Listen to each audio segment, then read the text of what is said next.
नमस्ते। अभी video lecture की सीरीज़ में अभी हम डिस्कस करेंगे ओलैप एंड ओएलटीपी के बारे में। ओलैप और ओएलटीपी हम किसे कहते हैं, साथ ही साथ इनमें जो बेसिक डिफरेंस है वो क्या होता है, ये हम अभी डिस्कस करना चाहेंगे इस लेक्चर में। तो सबसे पहले मैं बात करना चाहूँगा ओलैप के बारे में। ओलैप है, इसका पूरा नाम है ऑनलाइन एनालिटिकल प्रोसेसिंग। जो ऑनलाइन एनालिटिकल प्रोसेसिंग है वो एक हिस्टोरिकल डेटा के साथ कार्य करता है, और जो हमारा ओलैप है वो डेटा को नॉर्मलाइजेशन के तौर पर कार्य नहीं करता है। अर्थात जो हमारा ओलैप है इसके अंदर हमारा डेटा रिडंडेंट नहीं होता है।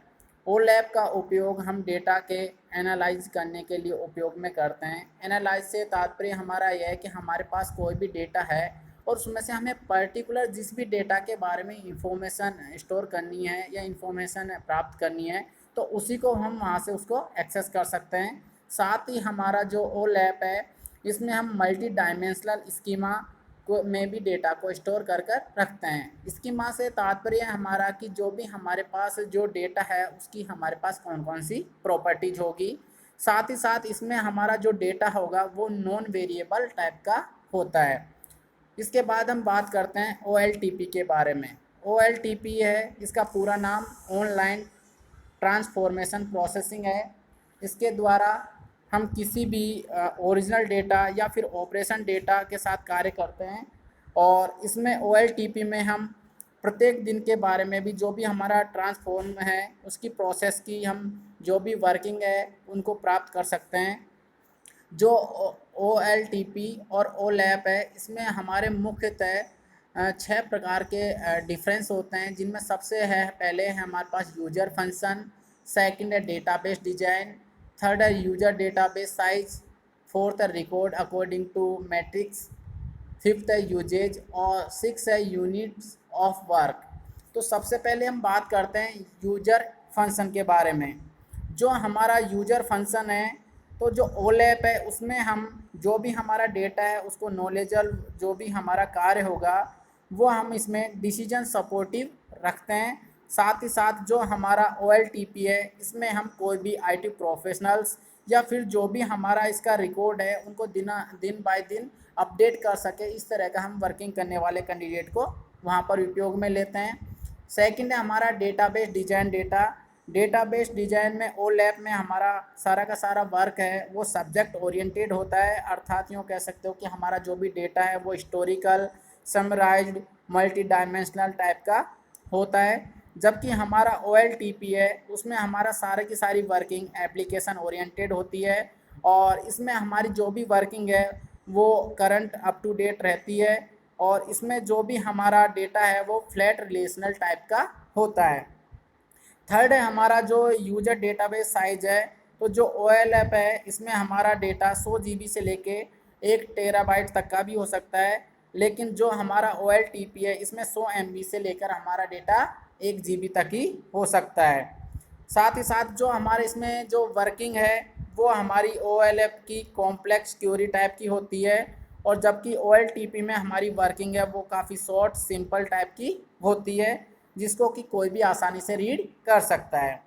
इसके बाद हम बात करते हैं रिकॉर्ड्स के बारे में। तो जो हमारा OLAP है इसमें हमारे जो काफ़ी सारे करोड़ों की संख्या में हम रिकॉर्ड्स हैं उनको स्टोर कर सकते हैं, जबकि हमारा OLTP है उसमें हम इतने रिकॉर्ड्स को स्टोर नहीं कर सकते हैं।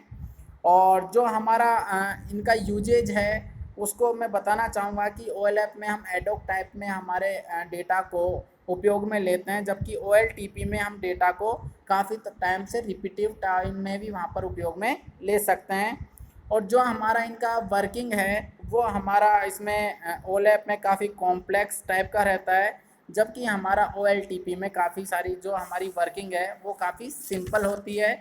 जैसे कि हमने यहाँ पर एक डायग्राम बना रखा है जिसमें हम OLTP और OLAP का जो एक म्यूचुअली वर्किंग है उसको थोड़ा सा डिफाइन कर रहे हैं। जैसे कि आप सबसे पहले यहाँ पर जो डायग्राम है इसमें 4 चीज़ें देख रहे होंगे: सोर्स, प्रोसेसिंग, डायमेंशन और एनालाइज।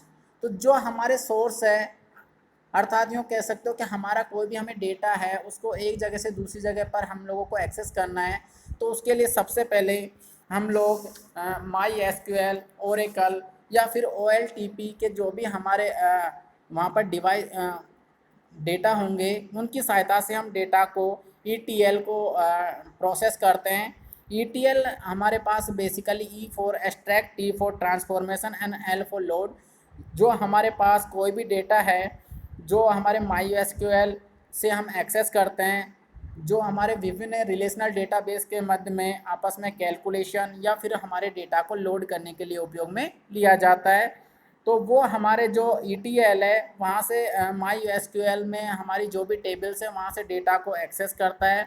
उस पर हमारी जो भी वर्किंग है वो करने के बाद उसको हमारी टेबल्स को डेटा वेयर हाउस जो कि हमारे डायमेंशन वाला पोर्शन है उस पर लोड करने का काम करता है। जो हमारा डेटा वेयर हाउस है उसमें हमारी जो भी डेटा है वो किसी भी टेबल्स के रूप में स्टोर की जाती है, और जो हमारे टेबल्स में डेटा है उसको हम अगेन OLAP क्यूब के वहाँ पर ट्रांसफ़र करते हैं। OLAP क्यूब्स में हम क्या करते हैं कि हमारे जो अलग अलग डेटा हैं उनकी जो भी हमारी प्रॉपर्टीज या विशेषता है उनके हिसाब से हम वहाँ उनको कैटेगराइज करते हैं, और जब कभी भी हमें डेटा है जिसकी भी हमें वहाँ आवश्यकता पड़ती है तो वहाँ से हम उनको एक्सेस करने का काम करते हैं। तो ये बेसिकली हमारा OLAP और OLTP का एक कार्य करने का जो प्रोसीजर था उसको यहाँ पर डिफाइन किया गया है।